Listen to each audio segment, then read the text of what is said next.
कभी सोचा है कि ये जिंदगी आखिर क्या है?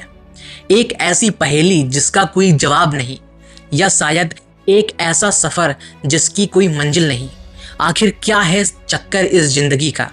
हमारे जीवन का आखिर मतलब क्या है? दोस्तों, आज हम बात करेंगे एक ऐसी फिलॉसफी की जो थोड़ी पागलपन भरी है, थोड़ी गहरी है और शायद सच भी है। आज का विषय है एब्सर्डिज्म। तो ये एब्सर्डिज्म क्या भला है आखिर? अगर सीधे सीधे शब्दों में कहें दोस्तों, तो एब्सर्डिज्म ये कहता है कि इंसान की जो ज़िंदगी में मीनिंग और पर्पस ढूंढने की कोशिश है ना, और ये जो यूनिवर्स है, ये दोनों आपस में फिट नहीं होते। यूनिवर्स तो अपने धुन में चलता जा रहा है बिना किसी मतलब के, और हम इंसान हमेशा क्यों कैसे में उलझे रहते हैं। इमेजिन करिए दोस्तों, आप एक टेलीफोन बूथ पर हैं और उसमें घुस जाते हैं और लगातार फ़ोन को डायल करते हैं इस उम्मीद में कि कोई तो फ़ोन उठाएगा और आपको आपके जीवन का, इस यूनिवर्स का मीनिंग बताएगा, मतलब बताएगा, इस जीवन को जीने का कारण बताएगा। लेकिन ऐसा होता नहीं है। क्यों नहीं होता आखिर? क्यों आखिर आपका फ़ोन कभी बजता ही नहीं, आपके लिए रिटर्न फ़ोन आता ही नहीं? यही दोस्तों एब्सर्डिज्म की फ़िलॉसफी है, बेसिक आइडिया है। दोस्तों, हम मीनिंग चाहते हैं लेकिन यूनिवर्स हमेशा साइलेंट रहता है। हमेशा यूनिवर्स कुछ नहीं बोलता। हम चाहे जितने हाथ पैर मारते हैं, मीनिंग खोजने की कोशिश करते हैं, कितने सारे तरीक़ों से अर्थ पाने की कोशिश करते हैं, लेकिन जो हमारा यूनिवर्स है वो हमेशा से साइलेंट रहा है और साइलेंट है भी।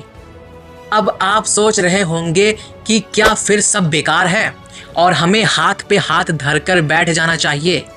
नहीं दोस्तों, एब्सर्डिज्म की फ़िलॉसफी ये नहीं है, बल्कि इसे इस तरीके से देखना चाहिए कि ये एक तरीके की आज़ादी है।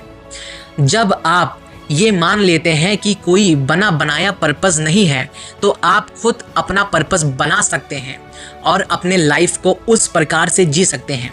यानी दोस्तों, लाइफ, यूनिवर्स एक कोरा कागज़ है जिस पे जो हम लिख देंगे वही हमारा पर्पस है, वही हमारा मकसद है और वही हमारी मीनिंग है। पहले से कुछ नहीं लिखा हुआ है। अगर हम देखें दोस्तों रिलीजन मेंटालिटी से, तो रिलीजन आखिर क्या कहता है?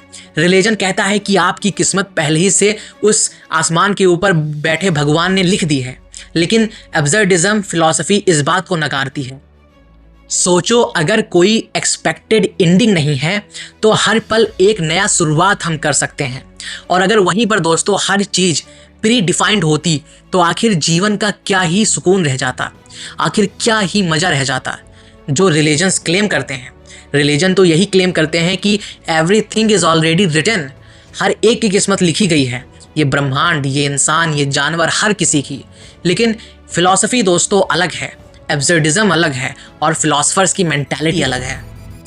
तो दोस्तों, एब्सर्डिज्म अंधेरा देने वाली चीज़ नहीं है, बल्कि ये तो एक रोशनी है जो हमें बताती है या दिखाती है कि हम अपने लाइफ के मास्टर खुद ही हैं। हमें ऊपर से कोई भी मीनिंग देने वाला नहीं है। तो चलो हम खुद ही अपना मीनिंग बनाएं। हम खुद ही एक प्लेन कागज़ पर, एक कोरे कागज़ पर अपने लाइफ की मीनिंग लिखें, अपने लाइफ के एम्स, गोल्स सब लिखें। पहले ही से किसी ने कुछ नहीं लिखकर भेजा है। ये ज़रूरी नहीं दोस्तों कि हर बड़ी चीज़ का कोई रीज़न हो। कभी कभी ज़िंदगी होती है और बस उसी में ही उसकी खूबसूरती होती है। हमें हर चीज़ में रीज़न, मीनिंग नहीं ढूंढना चाहिए, जैसे कि लाइफ। लेकिन जब तक किसी ने क्वेश्चन नहीं किया, तब तक लोगों ने ब्लाइंड फेथ के साथ और ब्लाइंड आँखों के साथ उन चीज़ों को माना जो शायद एक्यूरेट नहीं थी, जो शायद ऐसी थी जिनसे हम सिर्फ और सिर्फ अंधेरे में जाते।